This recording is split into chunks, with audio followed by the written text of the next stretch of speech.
for race 2. Now, our apologies, we had a bit of a timing glitch at the end of the last race. That's why we didn't bring up the results. So the starting order doubles as the results. Russell Ingle the win, of course, and we'll start from pole position. Seaton, Lowndes, Bright. Tander was nice and steady in 5th from Crompton, who had a good battle with Scaife and Bargwanna. Row 5 looks like this. Dick Johnson and his former teammate John Bow. Larry Perkins and Tony Longhurst moving up the order after a pretty poor qualifying effort. Steve Reed and Mark Noske. Greg Murphy in the Wince Commodore and Mick Donoghue the privateer. Stephen Richards moved from 20th up to 17th. Wheel, Parsons, Tratt, all the way back to Darcy Russell in 24th position. Rodney Forbes and Mark Larkin, boy, he's having a tough time today. Stephen Ellery and Wayne Wakefield making his V8 Supercar debut. John Faulkner was in trouble. Cameron McLean too with that broken spoiler. Bobby Thorne and Paul Radisich, who had a broken rear axle housing. He has to start right from the back. He must be wondering what he needs to do to get a good result in this year's Shell Championship Series. It's been really tough. Well, Russell Ingle bringing the Mobile Holden Racing team's 15 race winning streak to an end. The HRT domination, well, for the moment is over.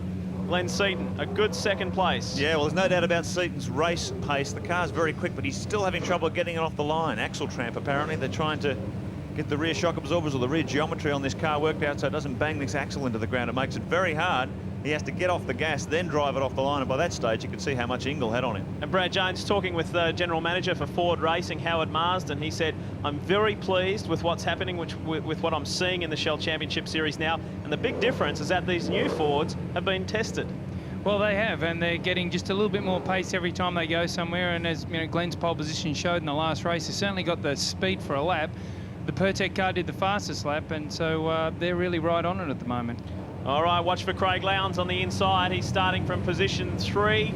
Ingle, will he get another blinder in the SLX VT? Glenn Seaton will be wanting to match him, that's for sure. Get ready, we're not too far away. Race 2 of 3, round 5. Can Ingle make it 2 from 2? Or will Lowndes climb back up to where we're used to seeing him? Ingle, another great start. John Bell pulls out, tries to slip up the inside. Craig Lowndes also got away to a good start, and Jason Bright. Seaton has gone backwards as Bright squeezes over on Lowndes. He wants to consolidate that second spot. Let's hope they get through the first turn. Scaife is in there. It's very tight on the inside, and Bow right around the outside. Oh, yeah. Well, that Cat Racing Falcon came out of nowhere. He really got a great run under brakes into turn 1. And he's taken maximum advantage. He's up into the top 5. A great start from the Caterpillar Ford driver. Well, just as they drifted wide there, you could see a few rocks flying, and Wayne Wakefield suffered a problem there where a rock actually broke his wheel in the first race. Now someone's gone off there. Is that Scaife running wide, or?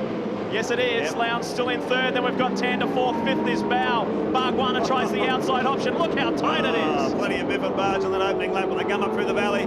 Down toward Corporate Hill, there's always plenty of cars leading on each other. It's tough trying to squeeze this many cars through that little tight section of road. 27 V8s made the trip north, and look at that gap that he's opened on this opening lap. Around they come for the first time. There's a bit of a gap there as it looks like Garth Tander has got through on Craig Lowndes, so a nice move by the 22-year-old. Brad, this is a tough first lap. It is, and I was interested to watch Glenn Seaton in amongst all that. He's behind John Bow there now, but he was getting a bit of a belting around, and they're all bumping and grinding into one another, trying to make up a place here or there. Don't forget, they're all on cold tyres. They haven't got enough temperature in them, and they're probably a little light on pressure at the moment. Oh, look at that. Seaton's got some damaged bodywork. We go on board with the 1998 champion, 97 champion, I should say, as he gets locked in this three-way battle. There's the view from Mark Scaife's car looking at the FTR Falcon. You can see just a light bit of damage to the rear bumper. Hopefully it'll break off, but Scaife really applying the pressure as they come up to the valley for the second time. And listen to that engine in Scaife's car when we're inside his car on those down changes. He's giving the thing a bit of a zap, a bit of a nudge and a bump there, let them know what's going on. It'll be interesting to see if they black flag Seaton for that dragging rear bumper bar. I really don't think it's much of a problem at the moment, but the officials might have a different point of view to me, and it'd be a pity if they did pull him up, because I really don't think it's a dangerous piece of fast and frantic action. Here's the Shell Helix replay of the start. Brad, talk us through it. Well, Glenn's had a shocker. You can see him having a bit of a look around to see how many cars are going to go past him, and he's looking across to try and edge over to the inside of the circuit to stop all the cars passing him. At this point, he's probably decided to go wide. Bow's just rounded him up around the outside, and it's very slippery out there. You can see Bow's car and Glenn's car not carrying the speed outside that the ones on the inside are. Here's a replay, another replay. This is Neil Crompton in the second of the Ford Tickford Racing AUs going off on turn 1.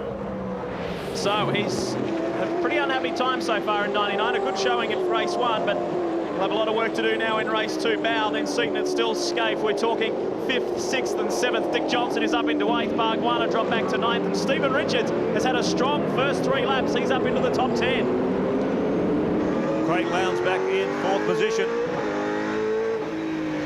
Field sort themselves out around the back of the field up toward Corporate Hill. This fabulous part of the circuit as they weave their way through these high-speed assets. You can see the amount of greenery now. The track was just covered in dust last year.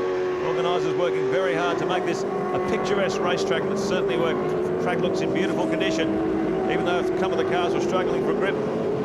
Certainly the actions are plenty here as John Bow feels the pressure from Glenn Seaton trying to recover from that bad start. And Bow's going very well here. You remember in the first race, the first few laps he was dropping back. He was saying earlier on that he couldn't get enough heat into the tyres, didn't have the pressures up, and the car was hard to drive early on. Well, whatever he's done, he's fixed that a little bit. And looks like he's carrying almost as much speed as Glenn. Well, that's what we were talking about earlier, Brad, weren't we? That lack of power that he said he was down 7 kilometres an hour. There's a new John Sydney race engine on the way, but things are going okay at the moment for the Cat 4 driver. Lowndes just going through shot, and a great showing at the moment by Garth Tander. There's Cameron McLean coming into shot right behind Stephen Richards. He's in 11th position at the moment. Perkins having a duel there with Steve Reed, the Lansvale PPG car. Now, word through from race control, Mark, that the stewards are watching very closely Seaton's rear bumper. Yeah, well, it's always a risk, I guess, with that thing flapping around. I don't think if it came off, it would cause too much damage when you're dealing with a big car like this. Oh, look at Paul Radicic now. Wow, he's on fire, isn't he? What a great move that was. Well, he's just carrying through that qualifying speed. You can see a bit of damage to the front of the car in that opening lap. He's obviously been working pretty hard in traffic to get up to where he is, and sort of looks like a bull-nosed Mini at the moment, doesn't it? Yeah, it was a great disappointment. I was up with the Dick Johnson Racing team after that heat one. They pulled the rear axle out, and just 2 of the locating links for the rear suspension just completely ripped away from the casing. It was a great disappointment for them. So after that great qualifying performance, Radicic now has to do it all from the back. And I think the steward's decision to leave Seaton now at the moment's a good one. Really, that's not hurting anyone having that drag around behind the car. It's carbon fibre. Chances are it won't fall off. And really, it's not his fault. It was all in that melee in the first couple of laps, and it'd be a pity to bring him in for something that he didn't have a lot to do with. Reed and McLean, or I should say the other way around, McLean and Reed, the top of the privateers. McLean has come up into the top 10 now, but here's your race leader, the enforcer, Russell Ingle. Was very, very focused this morning when we spoke with him. He was, well, wasn't his usual animated self. He was very quiet, and he said, I just really want to go out there and win today. It would mean a lot to me. I won here last year. He's got a huge fan base up here. And to bounce back and break the Mobil HRT domination is a real credit to him. Jason Bright is going very well in the Pertec Ford in second, and Tander has caught up to them in third. Jason Bright sitting there in second position, continuing that good qualifying speed. Trying to talk to Ross and Jim Stone from Stone Brothers Racing, who prepared the car. We were trying to get a bit of a story on what was happening to him in that first heat when he just went really slowly up through the valley section. And no one seemed to think. They just thought it was a driver error or he missed his apex. But there's other people on the pits who think he had some sort of mechanical drama. So if there was a mechanical drama, it's certainly not affecting him at the moment. Greg Murphy is up into 9th position now. Stephen Richards back in 10th. And the Shell Helix Ford's right on him. Now that's Richards' car smoking. There's a guard rubbing on the tyre there by the looks of it, Brad. That's exactly what it is, but it's not a big problem. It's only bugging him too much when he's going around left-handers. So I don't think that'll be too big a problem. It's just a guard gently rubbing on the tyre, and the officials might deem it a problem, but really Richards will know himself what's going on, and no one wants to get hurt, so I think if he thinks it's a problem, he'll stop. Paul Radicic in 12th position. This is the camera from the boss's car looking back at the Kiwi International.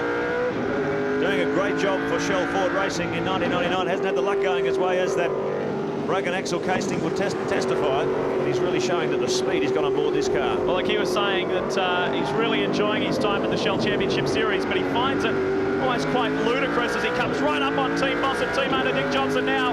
Moves out on the slipstream. He could go 2 here. He could slingshot past Dick and get the inside run on Stephen Richards as well. There's a bit of a gap there to Richo as they come down into turn 1. I don't think Dick wants to let him past either. As they come down into the braking area of turn 1, Radicic has got the inside run on Dick Johnson and now moves up 1 position better, and Richards has gone off. Oh, yeah. So Radicic is getting positions very fast, and Stephen Richards, whilst running in the top 10, has run wide and lost a lot of positions. And really, I think Stephen was just trying to outbrake the two of them and maintain his position. He's got out a little bit wide, and one thing that we've learned about this weekend is if you're a little bit wide on the track, no, I'll tell you what he's done. He's that rear tyre that's been rubbing's let go, and I think that's probably what you'll find has sped him off the track. Lap 7 of 17, it looks like this. Ingle, Bright, Tander, Lowndes, Bow, Seaton is in there. Here's the replay, Brad. Now we're looking at the car now. You can see looks like the tyre's flat there. Yeah. So I'd say it's popped, and he hasn't been able to pull the thing up, and he's just rolled off the edge of the track, got back into control, and he'll limp round to the pits and put a tyre on, hopefully get a few positions so he can start further up the grid in the next one. So whilst Ingle still dominates this race, got Jason Bright. Yeah, Paul Radicic rather has moved up into the top 10. Yeah, he's really on the charge, isn't he? In the shell, number 18 Ford, doing a good job as he tries to climb his way back from that mechanical failure earlier on the order. Ingle, about 7/10 of a second in front of Jason Bright. Tander, 2.1 seconds behind the Pertec Ford last time around. And then Craig Lowndes sitting back there in 4th position, about 3.8 seconds behind our race leader. And apparently at the moment, powerless to do anything. Look how soft they've got that car set up, Brad. I was talking to Craig in the break. He said, yes, we have got the car set up soft because that's the way we found we're getting the most speed out of the car. And they're just finely tuning it each time. They are, but the big thing is you watch HRT car, it tends to roll from front to back a lot more than the other cars. Tander's is a really good example. You watch the two of them under brakes, Tander's car will dip a little bit, you know, the HRT car will drop down a lot. Oh, Darcy Russell's car. And that's a big one. Yeah, sort of memories of John Faulkner last year, really. Got turned around coming onto the main straight. Let's have a look at that on the Shell Helix replay, Brad. Well, looks like he's either had a tap from behind, maybe, or what's happened is maybe he's just get on the gas and lost it. But I think that here's another incident up the back. Rodney Forbes and John Faulkner together here. Oh, well, that's definitely a tap up the back. Yep. And I don't think Rodney Forbes would be very happy with that one at all. It looked like there was a bit of contact there, and well, it looked like he might have been having a bit of a slide beforehand. I don't know if stewards will make the decision, but look at this. Glenn Seaton now trying to fight his way back into contention. He's up behind John Bow. This is the battle. And he's quite desperate to get by him. He'd be able to see that Bow's holding him up. He'd be angry that he got a bad start. And he's looking to press on a little bit. It looks like he's got a bit more car speed at the moment, but being stuck behind Bow has allowed the first four to skip off to a 4-second lead, and he'll really struggle to pull that back even if he does get past Bow, I think. Look who's right behind him, Mark, is Mark Scaife. I was going to say, it's just interesting watching the team tactics of the Mobile Holden Racing team here. They know they haven't got the setup. They know they haven't got the race-winning package this weekend. But Jeff Gretsch's instructions to both Scaife and Lowndes was, look, don't panic, just keep going around. We've got to keep picking up points. That's all they're thinking about. Quick shot there. The guy in the foreground is Gary Rogers, team owner of the Valvoline Cummins team, and his boys are going well. Tander is 3rd, and Bargwanna, well, was in the top 10. Bargwanna has disappeared from our timing monitor in the last lap, so that's no good. Bargwanna was well placed in 7th or 8th. This battle continues. We're talking 5th and 6th here. Bow in 5th as we go on board with Russell Ingle now, 1st and 2nd, and Bright is really challenging in the Pertec Ford now. Yeah, Picked up his first pole position here at Hidden Valley last year.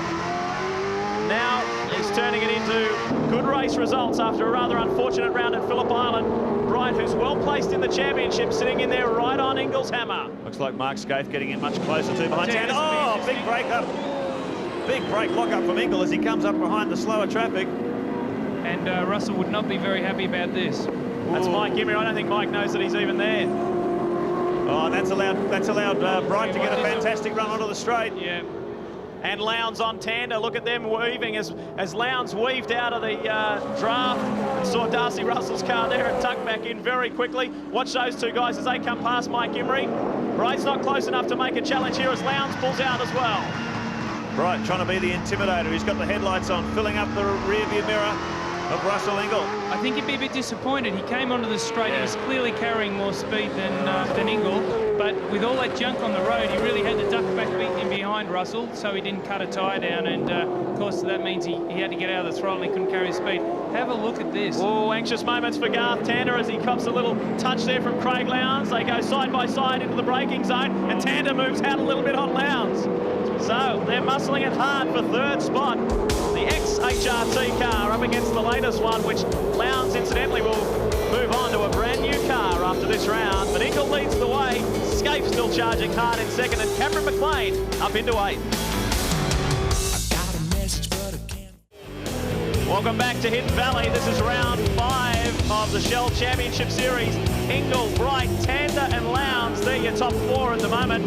Now, Bargwanna has reappeared on our timing monitors. Our apologies there, but our official timing system is a little substandard here this weekend as Lowndes makes an inside move on Garth Tander. Now, Tander was very slow out of that corner and is continuing to go slowly. He's got a problem. He came out of there very, very slowly. Let's see if he picks up race speed or he limps into the pits. Oh, look, he's gone off the track. Looks like a major problem for the Valvoline Cummins Commodore. That's a great disappointment. He was going so well in that top 3, fighting for position with Craig Lowndes. John Bowe wraps him up. So it looks like problems for the second Valvoline Cummins Commodore. Well, is he suffering tyre problems? We've already seen Stephen Richards exit this race. Just seemed a bit strange as he came out. Is he going to go into the pits? No, he's staying out there, so I don't know what that was. He came very slowly out of the valley section, but ran off the road as he took the left-hander down toward the pits. Word through that John Faulkner has received a stop-go penalty, perhaps with that incident with Forbes, as Scaife now comes up on Garth Tander. So the order's changed a little bit. Seaton's now up to 4th. Bowers running 5th. Tander 6th. Scaife 7th. Bargwanna 8th. Radicic has come up to 9th ahead of Greg Murphy in 10th. There's your Mitre 10 lap score, lap 13 of 17. And we welcome into the commentary box former Castrol Cougar, Melinda Price. Now, Melinda, you're joining the GTP ranks in the Kmart Vectra soon. Yes, we've made the debut this weekend with Sam Newman driving his car, and mine will be ready at Sandown. Can't wait to get back out on the track. Now, we know that you and Karen got a lot of fans during the Castrol Cougars days. How are you in terms of a future drive in a V8 supercar, just quickly?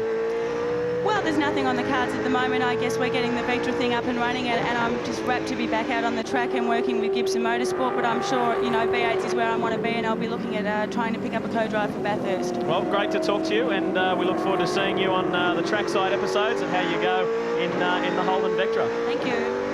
Melinda Price there, former Castrol Cougar, still staying with Holdens, but a somewhat lower horsepower, moving on to the Vectra mark. We'll look forward to seeing Sam and Melinda in the GTP Championship.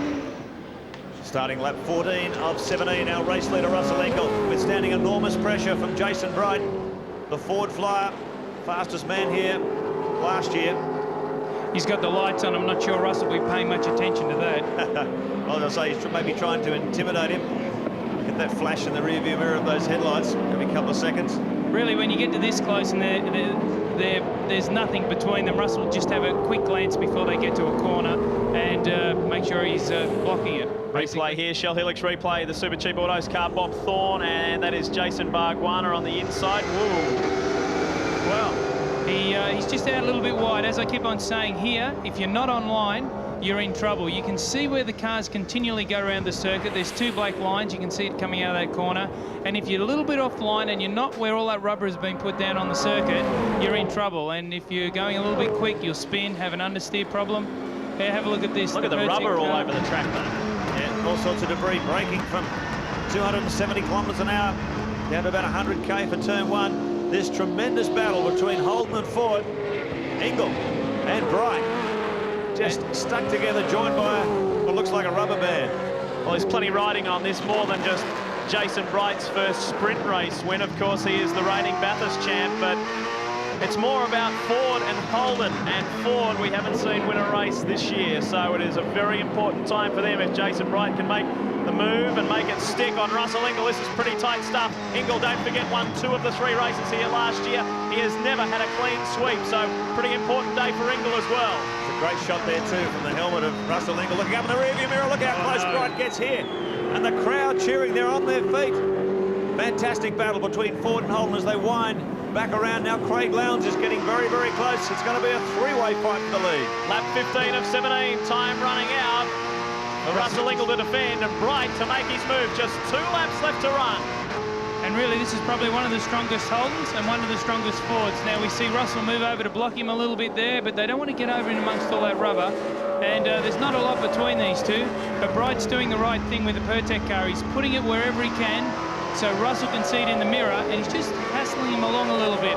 Only needs to be a tiny mistake by Russell to overrun the entry of one of these corners, and Bright will be through like a flash. Well, Brad, what are your thoughts? Russell's got to be in the better position, doesn't he? Of course he is, because he's leading, but Bright's going to have to consider Lowndes now, because Lowndes is going to be knocking on his door real soon. Exactly, and he'll be taking a bit of the heat off Russell, as strange as that sounds, because now Bright's got to worry about what Lowndes is going to do. So he's not being able to run across from one side of the track to the other to intimidate Russell, or to try and position his car so he can make the most of it. He's going to have to make a decision.